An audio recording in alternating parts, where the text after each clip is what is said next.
Good evening. The show is The Smoking Section, and my name is Stephen Helfer, and you're welcome. And if you want to call in and speak to me, you're more than welcome to call in and speak to me. And this is the number of CCTV. And tonight, I'm going to speak about a variety of topics related to tobacco, probably repeat myself a few times. The Cambridge Chronicle was kind enough to run a letter of mine, which was in response to Senator Sal Domenico, whereby he was promoting legislation before the state legislators to do a few things. One, raise the age to 21 to purchase tobacco. Two, to ban the sale of electronic cigarettes to persons under 21 in addition to tobacco. And three, to forbid the sale of tobacco in pharmacies. And there were several points I made in my letter, and one of the points that I think is particularly important is the idea that everything has to be done for the kids, so that it seems that more and more, particularly in the United States, the behavior of adults has to be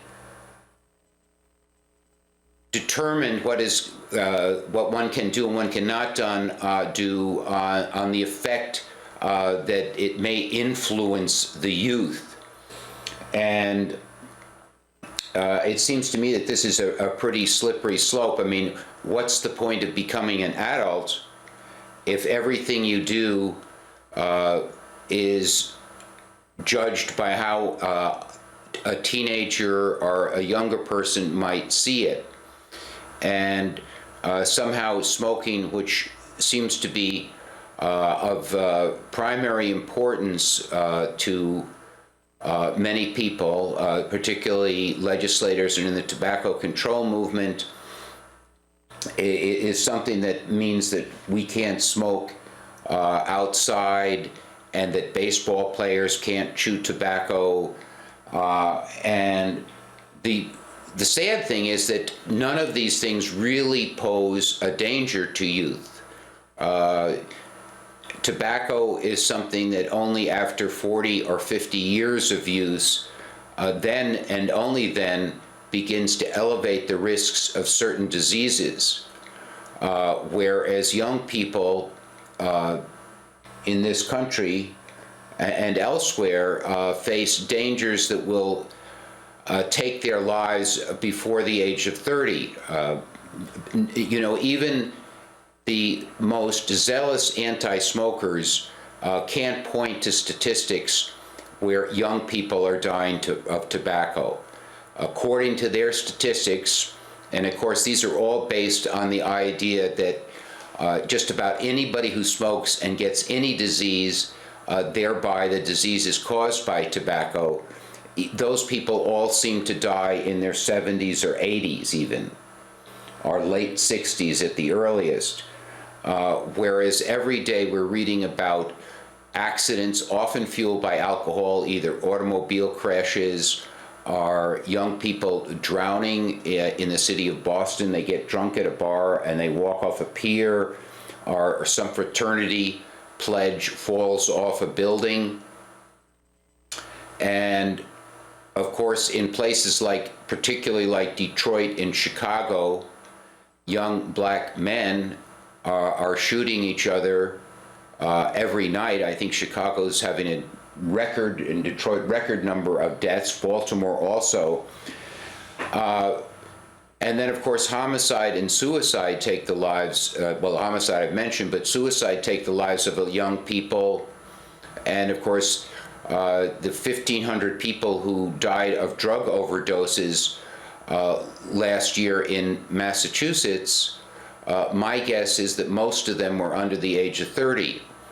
Yet every day on the street here in Cambridge and in Boston, you see plenty of people with gray hair in their 70s, some in their 80s, late 60s, who are smoking and are in just as good a health as many, if not most, of their peers who never touched a cigarette in their lives. So this is all being exaggerated because they want to take away the rights and the liberties of adults, and it makes very good kind of propaganda or public relations to say, oh, we're doing this for the kids. So we're telling baseball players they can't use tobacco because some youth will see him smoking or using tobacco, chewing tobacco, and then the youth will try it. But even if the youth tried it, it's not, and even if you believe all of this stuff that they say about it, there's no danger to that youth until he gets into his 70s or 80s. So none of this poses an acute danger, yet in the minds of the public, this tobacco smoking or tobacco using in any form is something that really is very, very important in terms of young people. Whereas, and this is an irresponsible and dangerous message because it makes them underestimate the dangers posed by driving or drinking, or opioids, or depression and suicide, or homicide, and overestimate all of the supposed risks that come with tobacco. So this is a really bad thing that they're doing, and it's bad for the young people. It's making them think tobacco is this outsized danger when really they should be thinking about many other things and allowing young people to decide for themselves whether they want to smoke or not, whether they want to use tobacco or not. When I was in high school, at one of the schools I attended, one high school I attended, seniors in high school had a smoking room, and they could smoke if they had a letter from their parents. And again, it was no big deal, and all of those people who were smoking then in that senior room, as my friend Paul Neff only points out, they all seem to be doing just fine now as they approach the age of 70 or even later. Whereas again, many of these other things, driving, drinking, and so forth, can cut their lives short in their 20s or before even. And then, of course, Sal Di Domenico begins demonizing the tobacco companies, this very nefarious industry that really is comprised of people like you and me. They are people who are earning a living, growing tobacco, having families, selling tobacco in convenience stores and elsewhere, and yet he demonizes them. And to really demonize people is something that I think is unconscionable. Demonizing other human beings. It certainly isn't very Christian, but then again, it sells well. So we have this evil tobacco companies that are conniving to ensnare young Americans by targeting them with advertising. Yet if the tobacco companies were doing this, and which I don't think they are, and certainly how could they, because they can't advertise on television or radio, they don't advertise, they can't in newspapers, they can't in most magazines or billboards. So this idea that the tobacco companies are somehow trying to corrupt the youth of America with insidious advertisements is nonsense, because they don't even advertise many places, or most places. Which also brings me up to, for example, I think the New York Times at some point stopped accepting tobacco advertising. Now, I don't know why the Times would do that. Isn't that a form of censorship? If I want to advertise a product, and everything I say in the advertisement is truthful, why should the Times censor it and say we don't advertise tobacco? Why not? Or, for example, there are certain public schools of public health and certain medical journals which will not print studies, even if they're peer-reviewed, even if there is no problem with the methodology, if they're funded by the tobacco industry. Now, isn't that a form of censorship? I mean, this gives you a hint of what the anti-smoking groups are like. They are extremely totalitarian. They do not believe in freedom of speech. So, for example, the Obama administration wanted to make it so that tobacco companies had to put these very, very emotionally eliciting photographs of supposedly sick smokers on their package. Well, I mean, this is a form of compelled speech, and how totalitarian do you have to be when you want to compel people's speech or limit people's speech this much? In Australia and in France now, they have what's called plain packaging, meaning you can't even put your own logo on your own package. Isn't this a form of censorship? We keep talking about that these are free countries and that we want free speech, and we are very, very critical, for example, of Islamists who don't have this kind of regard for freedom of speech. Yet here we have almost a kind of terrorism in the name of public health, where people can't speak, they can't advertise, even if it's truthful, or especially if it's truthful. For example, tobacco companies since 2009 have been regulated by the Food and Drug Administration, yet nowhere are they allowed to mention that in any public way. So even though it's the truth, they can't mention it. But back to Sal DiDomenico's column in the Cambridge Chronicle, if the tobacco companies are targeting children, which I don't believe they're doing a very, very bad job. And one way that's particularly interesting to note is that the teenage smoking rates, according to the Centers for Disease Control and Prevention and the National Institutes of Health, is the lowest it's been for 40 years. So if the tobacco companies are doing all these kinds of insidious entrapping of youth, they're doing a very, very bad job.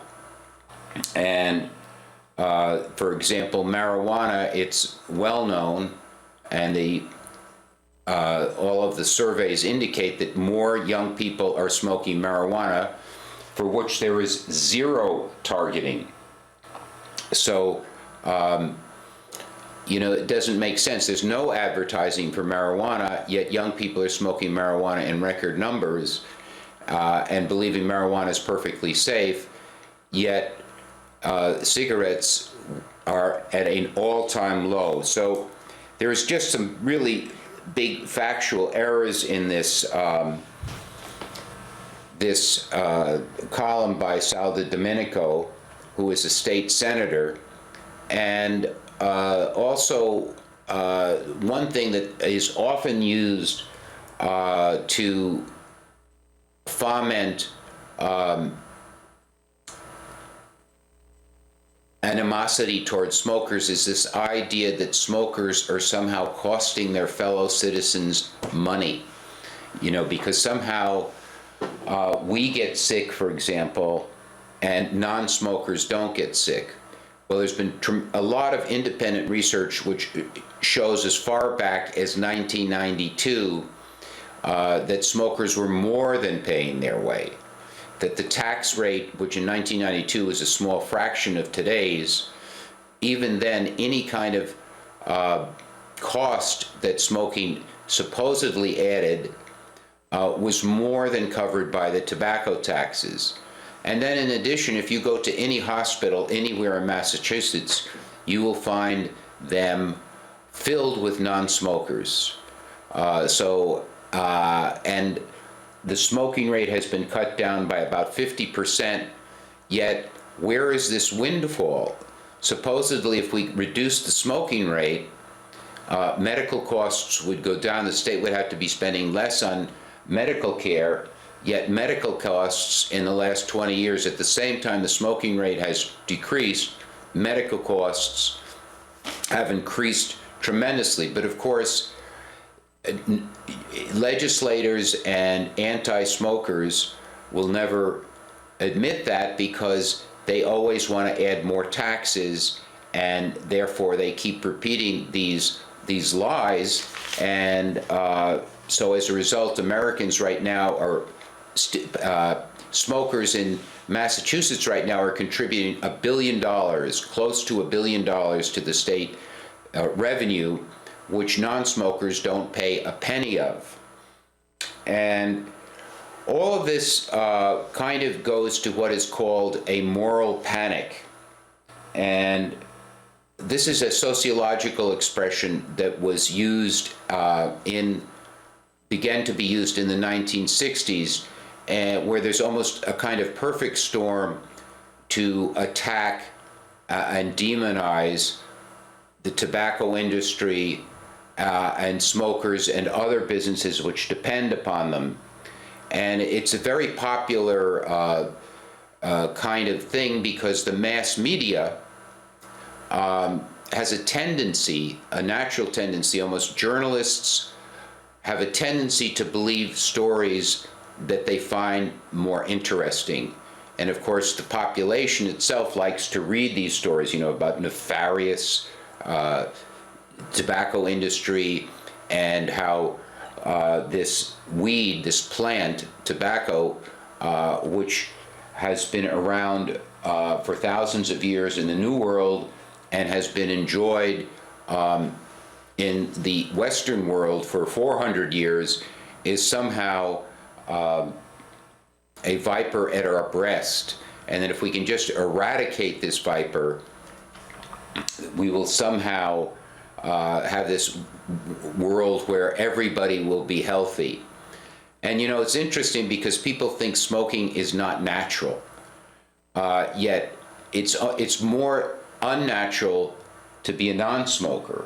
I mean, tobacco was introduced to the Western world at the time of Columbus or soon thereafter, and it spread throughout the world. And it had been smoked in the New World for 8,000 years by people living very, very close to nature. So it's only in this very modern society where almost everything we eat and drink and the way we act is hyper-analyzed, and people living really, really far from nature, surrounded by computers, and who never get their fingers dirty and have nothing to do with growing food, all of a sudden they determine, smoking is really unnatural. But nothing could be more natural, and it is much more natural for people to smoke than people not to smoke, because the plant is a very comforting plant and a very pleasurable plant to smoke, and it's been done this way. People throughout the world, from the Eskimos to the Hottentots in Africa, American Indians, Siberian tribes, everyone has enjoyed and revered tobacco. So it's only in the last 100 years or so where we have this hyper-industrialized state where people have all of a sudden, what they consider to be natural is probably a very skewed judgment. They probably don't know what natural is at all. And so I would say that smoking is very natural, and this is something that right now Audrey Silk, who is the president, I guess she calls herself, or the director of New York City Clash, is working on in New York, and we've covered it on our Facebook page, whereby she is saying smoking is normal. And she is trying to publicize this and really get people this kind of massive propaganda campaign for the last 30 years, which has been very successful, unfortunately, but has not been perfectly successful because way back in 1990, all of the major anti-smoking groups and the Surgeon General, their goal was to have a country by the year 2000 where there would be nobody smoking, nobody using tobacco, a kind of scientific utopia based on the scientific public health that people knew. And yet we see many Americans, approximately 18% of American adults, continue to smoke and continue to enjoy the weed against all the terrible taxation and the stigmatization and even employment discrimination and discrimination in terms of getting medical care or getting access to medical insurance, like, as I've mentioned before, Obamacare. There's only one behavior, one activity that they allow insurance companies to charge their clients more for, and that is tobacco use. Nothing else is in their crosshairs. No amount of alcohol abuse or drug abuse or dangerous activity or being overweight or anything like that, just tobacco. And it must give you some pause. Why is it that the government, the federal government, and global governance in terms of the World Health Organization, et cetera, are so anti-tobacco? I know many, many people who do not believe a thing a national security advisor would say, yet they believe everything the Surgeon General says as if it's gospel truth. And I think that would have to give people pause. If the government is so against it, can it be all that bad? Now, I'm not a conspiracy theorist, and I don't think everything the government does is bad, and I don't think the leaders of this country and of other countries are all nefarious villains, but there is something here going on here, this moral panic, that makes it very suspicious. And of course, that's what Cambridge Citizens for Smokers' Rights is trying to do, is trying to slowly kindle a fire, and that fire will be where people who smoke begin to stand up for themselves, not allow themselves to be pushed around, and to stand up for individual rights and freedoms.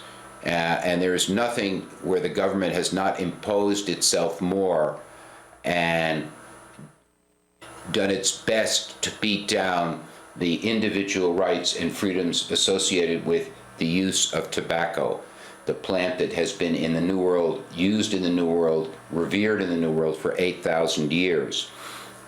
Well, Paul Neff and I are back to tabling in Harvard Square, and we are campaigning against the HUD, Housing and Urban Development's proposal to ban smoking in all public housing everywhere in the country, to force the elderly, the handicapped, and women out at night and in the snow simply because they smoke, which I think it's a form of punishment.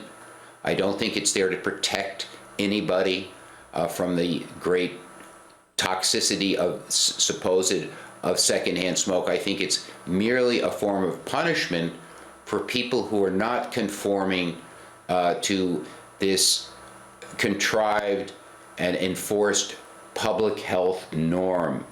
So I think it's very, very dangerous in many respects. But what was interesting today is in passing out these cards which we are mailing or having people sign them, mailing to President Obama, I would say the majority of people who signed them today were non-smokers. So they recognize this assault on the individual freedom and rights. And Edmund Burke, who is considered to be the founder of modern conservatism, he said the only thing necessary for evil to triumph is for the good to do nothing. So I certainly hope that smokers and non-smokers will recognize this anti-smoking crusade for what it is, which is primarily, again, an attack on individual rights and freedom, and misuses science and creates a lot of animosity. And slowly, and I hope surely, we will build this. But of course, we welcome anybody who is at all interested. And it's a very fascinating thing, because when you work on this, you get to see how democracy works, which is very cumbersome. But we have the First Amendment rights in this country, which other people don't have, even in countries like Australia, New Zealand, Great Britain. We have more ability to speak and to attend public hearings, such as we went to the Cambridge City Council. And even if they don't pay a great deal of attention to us, they do hear us. And when you speak in a coherent and knowledgeable fashion, it can't help but make a difference. You may not prevail, but it makes a difference. Thanks for watching the smoking section. Good night.